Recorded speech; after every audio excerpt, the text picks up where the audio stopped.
السلام علیکم جی۔ تو اسٹوڈنٹس، آج کا ہمارا ٹاپک ہے نظریہ پاکستان کے اہم ماخذ۔ ٹھیک ہے، پریویس لیکچر کے اندر ہم نے دیکھا تھا نظریہ کیا ہوتا ہے، اور پھر اس کے بعد نظریہ پاکستان کو ہم نے ڈیٹیل میں ڈسکس کیا تھا، اور اس کی ڈیفینیشنز کے حوالے سے ہم نے کمپلیٹ اس پہ ڈسکشن کی تھی۔ تو آج کا ہمارا ٹاپک جو ہے اس کے اندر ہم یہ دیکھیں گے important sources of ideology of Pakistan, یعنی پاکستان کے جو نظریہ ہے اس کے اندر موسٹ امپورٹنٹ چیزیں جو ہیں وہ کیا ہیں۔ فرسٹ ون ہمارے پاس جو آتا ہے پوائنٹ جس کو ہم ڈسکس کریں گے وہ ہے کامن ریلیجن، یعنی مشترکہ مذہب جو ہے اس نے کس طرح سے ایفیکٹ کیا تھا، وہ کیسے بیس بنا تھا۔ مذہب جو ہوتا ہے یہ صرف اس کو ہم عبادات کا مجموعہ ہی تصور نہیں کرتے، بلکہ یہ کیا کرتا ہے کہ یہ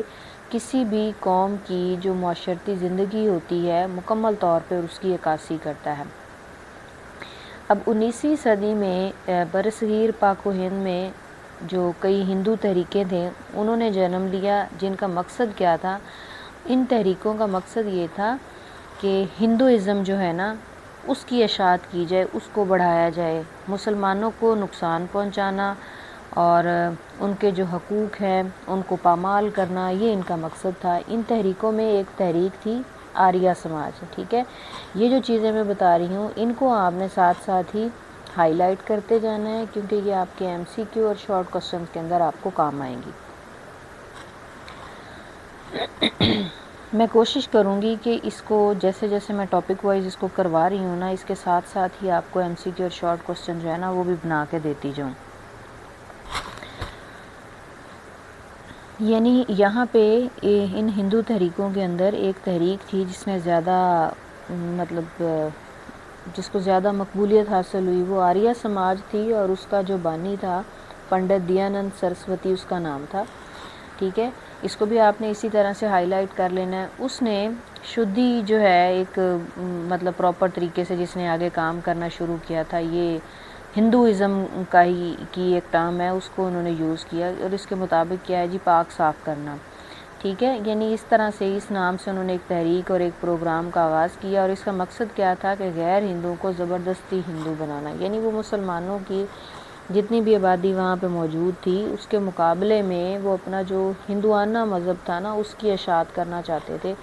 ٹھیک ہے، اس کو پھیلانا چاہتے تھے۔ اس طرح جو کانگریسی وزارتیں تھیں، اب یہاں پہ آتا ہے جیسے کانگریسی وزارتیں جو ہیں ان کا ذکر ہوا، تو یہاں پہ جو مین چیز آپ کے پاس ہائی لائٹ کرنے والی ہے وہ یہ کہ یہ ڈیوریشن کہاں سے کہاں تک رہا تھا۔ 1937 سے 39 تک ان کا دورانیہ جو ہے وہ رہا، اور جب یہ چیزیں چلتی گئیں تو پھر اس خیال کو ہندوؤں کا جو یہ خیال تھا یا جس پہ وہ کام کر رہے تھے اس کو انہوں نے مزید پختہ کر دیا۔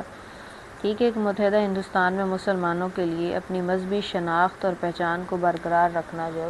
مسلمانوں کے لیے مشکل ہوتا جا رہا تھا۔ مسلمان جو ہے وہ ان کو آئے روز طرح طرح کی مصیبتیں جو ہیں اور مشکلات کا سامنا کرنا پڑ رہا تھا۔ ٹھیک ہے، تو یہ تو تھا مشترکہ مذہب کے حوالے سے کہ ہندوؤں نے کس طرح سے مسلمانوں کو مذہب کے حوالے سے جو ہے وہ نیچا دکھانا شروع کر دیا تھا۔ دوسرا جو ہمارا اہم ٹاپک ہے اس کے اندر، دوسرا اہم ماخذ ہے ہمارا، وہ ہے مشترکہ سیاسی مقاصد۔ مشترکہ کا مطلب ہوتا ہے جو اکٹھے ہوں، ایک جیسے ہوں، جن کو ایز اے ہول لوگ جو فیس کر رہے ہوتے ہیں، کامن۔ ٹھیک ہے، مشترکہ سیاسی مقاصد کی بدولت دنیا کی جو کئی اقوام ہیں انہوں نے اپنی آزادی کی جدوجہد جو ہے وہ شروع کی۔ ٹھیک ہے، انگریزوں کی آمد سے برصغیر پاک و ہند میں جمہوریت کا تصور ابھرا، جس میں حکومتی نمائندوں کا انتخاب ووٹ کے ذریعے عمل میں آتا تھا۔ بظاہر یہ لگتا تھا کہ انگریز جو ہیں ان کے آنے سے یہ جمہوریت اور یہ ساری چیزیں جو ہیں وہ آئی، اور انہوں نے کہا جی ووٹ کا نظام ہونا چاہیے۔ تو آبادی کے لحاظ سے مسلمان جو ہیں یہ برصغیر پاک و ہند میں تقریباً 1/4 تھے، یعنی 25% حصہ جو ہے وہ ان کا تھا، 25% تھے یہ۔ ٹھیک ہے، اس کو بھی آپ نے ہائی لائٹ کر لینا، لہٰذا حکومت میں مسلمانوں کا حصہ بھی کم تھا۔ جب وہ آبادی کے لحاظ سے وہاں پہ کم تھے تو پھر ان کا حکومتی عہدوں کے اندر جو حصہ تھا وہ بھی کم تھا۔ اس طرح مشترکہ سیاسی مقاصد کی وجہ سے مسلمانوں نے ایک قوم کی حیثیت سے اپنی پہچان جو ہے وہ برقرار رکھی۔ ٹھیک ہے، اب آتا ہے کہ نظریہ پاکستان کے جو ہے ماخذ ہیں، یعنی نظریے کی وجہ کیا تھی، بنیاد کیسے بنی، تو اس کے اندر یہ دو چیزیں تھیں۔ ایک تو یہ کہ ہندو اپنے مذہب کو پھیلا رہے تھے، اور دوسرا یہ ہے کہ جو سیاسی طور پر مسلمان جو ہے وہ ان کو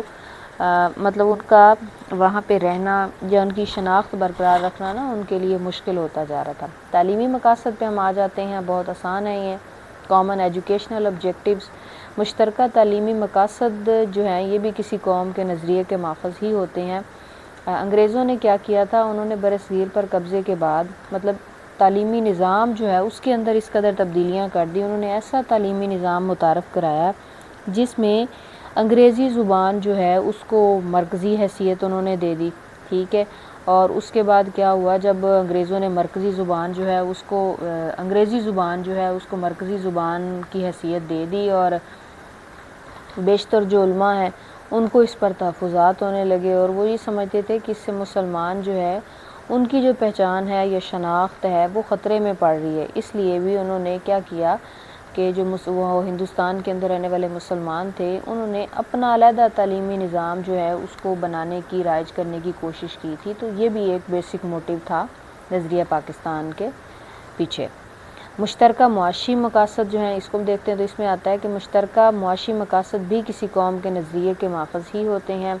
اب یہاں پہ ذکر آتا ہے 1857 کی جنگ کا، کہ 1857 کی جنگ آزادی کے بعد انگریزوں کی ہمدردی حاصل کرنے کے لیے جو ہندو تھے انگریزوں کو یہ بات سمجھانے میں کامیاب ہو گئے کہ جنگ آزادی میں مسلمانوں کا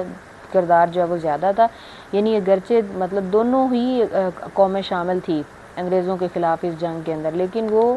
جو ہے ہندو چونکہ شروع سے فطرتاً مشہور ہیں اس طرح کے، تو انہوں نے کیا کیا تھا کہ اپنی یہ چال بازی جو ہے وہ چلاتے ہوئے کرتے ہوئے مسلمان جو ہیں ان کا کردار جنگ آزادی میں زیادہ دکھا دیا، اور اس کے بعد پھر مستقبل بھی مسلمان دوبارہ جو ہے انہوں نے کہا کہ وہ اس قسم کی کوشش کر سکتے ہیں جیسے کہ انہوں نے جنگ آزادی میں کی۔ تو اس کے نتیجے میں جو انگریزوں کا رویہ تھا نا مسلمانوں کے ساتھ بہت زیادہ سخت ہو گیا، اور معاشی طور پر مسلمانوں کے اوپر جو ہے وہ بہت زیادہ سختیاں انہوں نے کرنا شروع کر دی، ٹھیک ہے۔ ان تمام وجوہات کی بنا پر بھی مسلمانوں کے لیے کاروبار اور تجارت کے جتنے بھی مواقع تھے وہ آہستہ آہستہ ختم ہوتے گئے، اور انہوں نے ان تمام وجوہات کی بنا پر بھی وہ اس نظریے پہ کام کرنے لگ گئے۔ مشترکہ ثقافتی مقاصد کو اگر ہم دیکھیں تو اس کے اندر وہ یہ ہے کہ مشترکہ ثقافتی مقاصد جو ہیں یہ بھی مطلب کسی بھی قوم کے نظریے کی بنیاد بنتے ہیں۔ انگریزوں کے ہندوستان پر قبضے کے بعد اردو کو سرکاری زبان کی حیثیت حاصل تھی، یعنی جب انگریزوں نے ہندوستان پر قبضہ کیا تھا تو اس وقت اردو جو تھی اس کو سرکاری زبان تصور کیا جاتا تھا۔ برطانوی حکومت میں جب ہندوؤں کا حکومتی سطح پر عمل دخل بڑھ گیا، یعنی جب انگریز جو تھے وہاں پہ قابض ہو گئے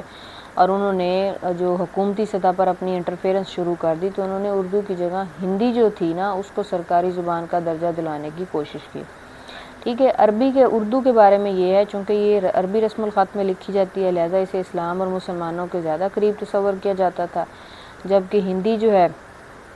دیوناگری رسم الخط میں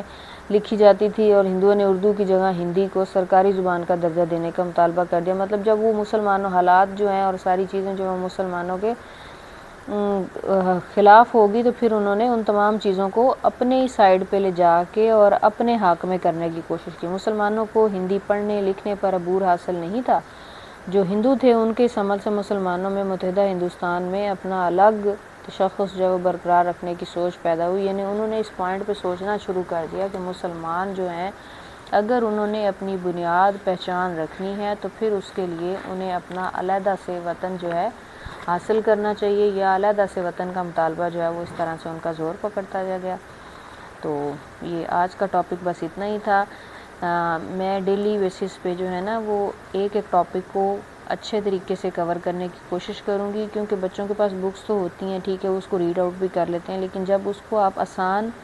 لفظوں میں ان کے سامنے کھول کے خلاصہ رکھ دیتے ہیں کہ بھائی اس ٹاپک کے اندر یہ مین چیزیں ہیں جو آپ کے کرنے والی، تو اس سے میرے خیال میں آسانی سے پھر بچوں کو سمجھ آ جاتا ہے اور وہ ایزیلی اس کو کر لیتے ہیں۔